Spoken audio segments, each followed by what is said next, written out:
Hey guys! Hoje eu quero falar-vos de um assunto interessantíssimo, pelo menos considerado da minha parte. Vocês já se encontraram no looping de notícias que são sempre acerca dos mesmos assuntos? Assuntos que são geralmente muito negativos ou muito banais e que a empresa insiste em vender e porque agarram facilmente a nossa atenção, porque cativam e atiçam os nossos medos, angústias, inveja e sentimentos dessa natureza. Pois eu também, e ultimamente, diariamente, eu sinto isso, o mesmo. Ou são as notícias ditas cor-de-rosa, que são tudo fofocas, ou são as notícias destruidoras de qualquer tipo de motivação para viver neste mundo, que partem desde não conseguirmos viver, estarmos a destruir a natureza e estarmos a destruir uns dos outros com as guerras, não é? Mas pronto. Vamos colocar uma pausa nestes discursos porque não é isso que interessa aqui.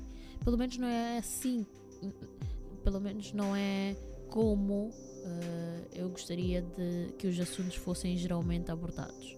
E portanto aqui convido-vos a ouvir aquelas notícias que geralmente são as destaque e headlines para em muitos canais de notícias, e também aquelas que não são, mas ouvi-las de forma diferente, de uma forma que possamos ter novas perspectivas sobre os assuntos, sem que o objetivo último seja suscitar sentimentos e pensamentos negativos em nós e sobre nós, mas pelo contrário, tentando trazer perspectivas no mínimo motivadoras e encorajadoras.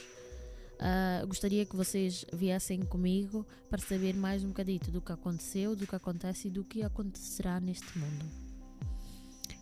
Vocês sabiam, fun fact, it's not fun, but it's just Google it, but whatever.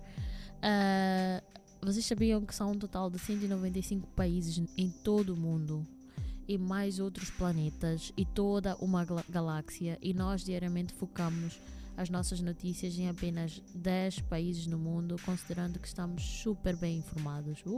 Porque a gente sabe o que é que o ator X comeu, onde ele esteve a andar, e porque é que, pronto, e lemos o que nos vendem acerca das origens e as causas dos grandes conflitos no mundo e por aí em diante, e nós assim garantimos que nós temos a vida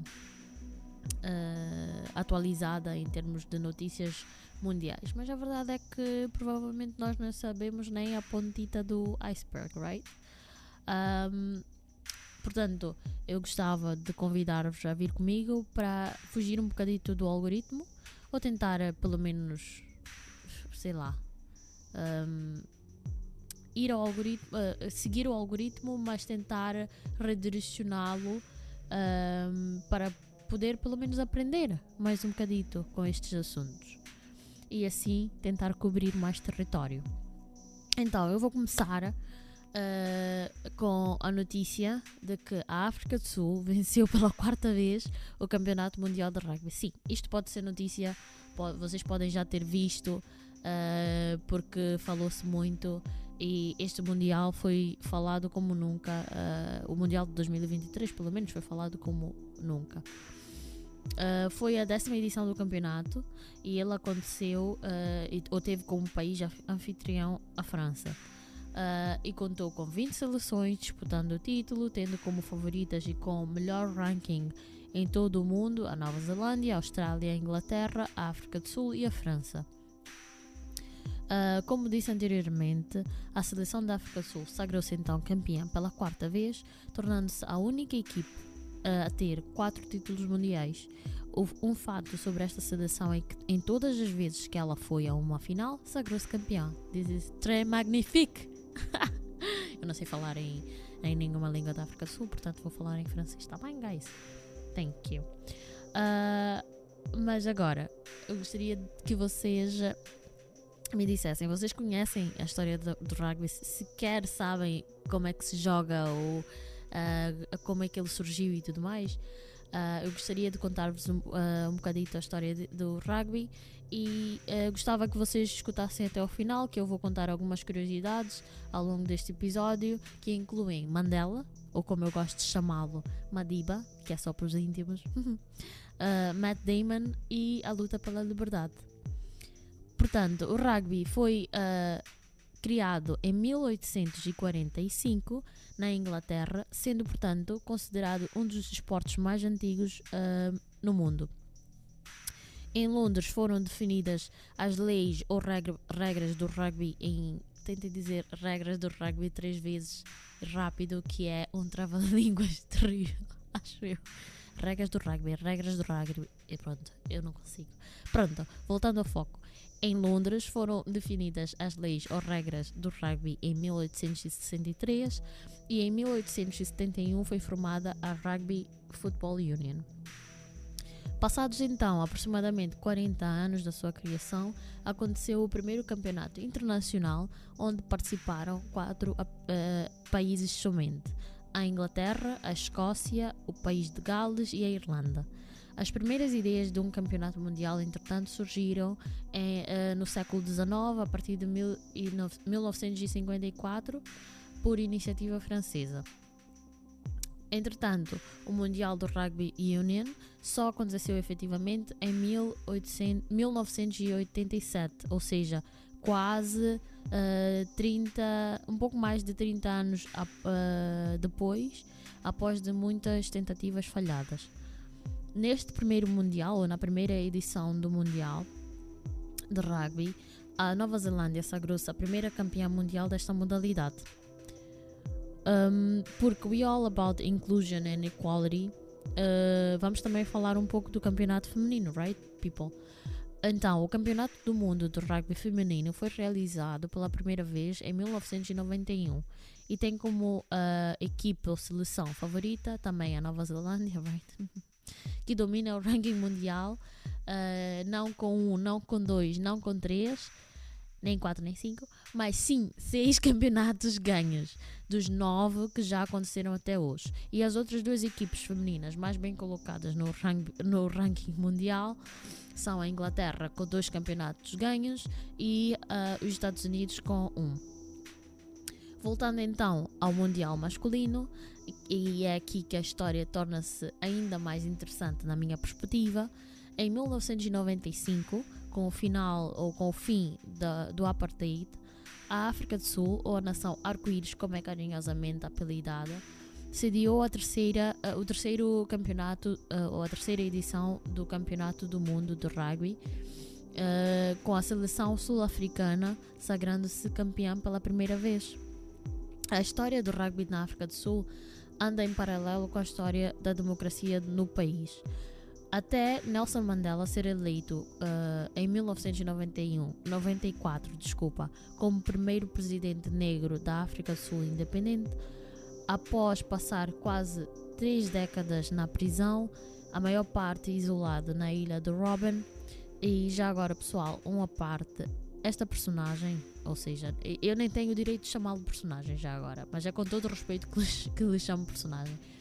Esta personagem, ou este ser iluminado, este ser humano de força e motivação e vida extraordinária, claro que merece e terá um episódio exclusivo de certeza. Mas vamos continuar aqui com foco.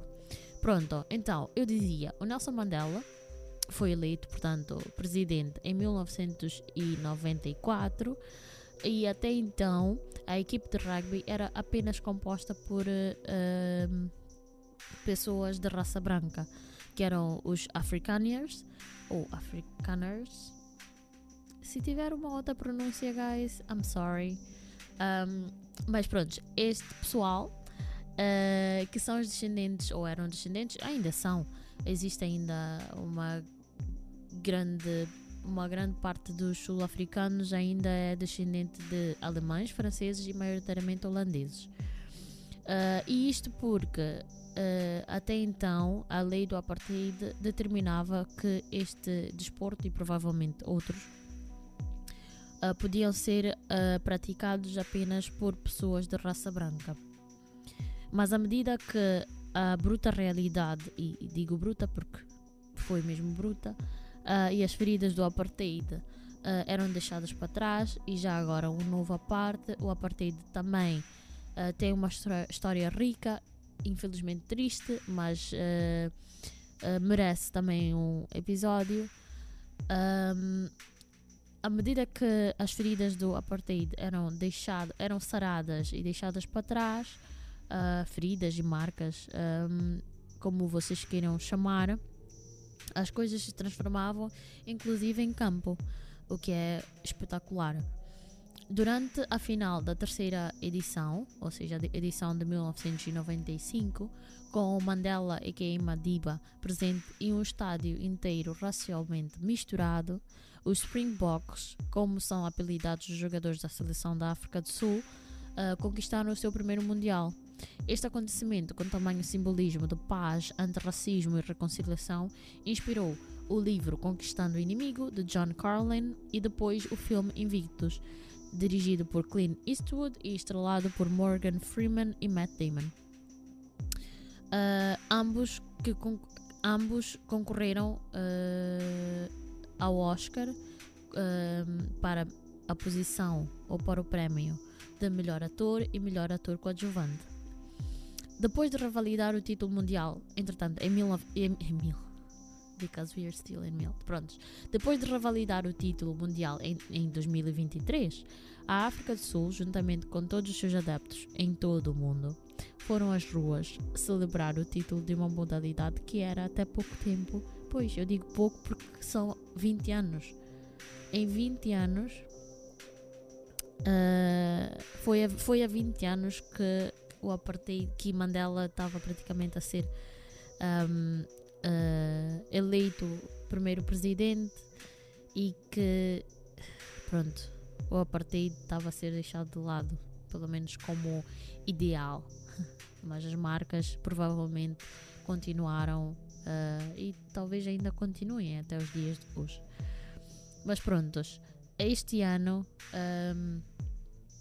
os jogadores, a seleção, a África do Sul, a nação inteira foi às ruas celebrar o título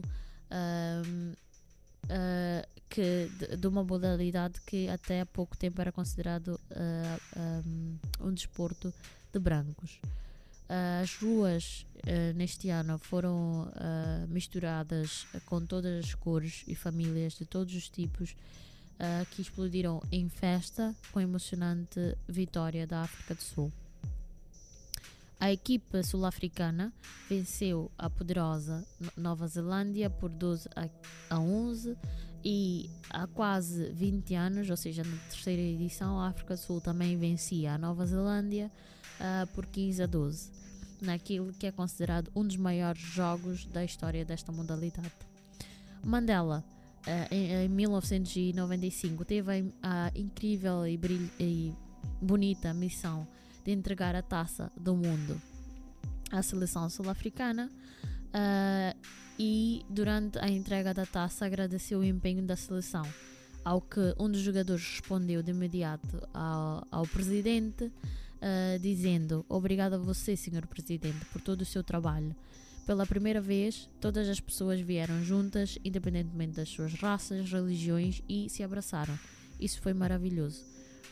E eu aproveito para reiterar: obrigada, África do Sul, e obrigada, senhor presidente. This is set for now. Até o próximo episódio.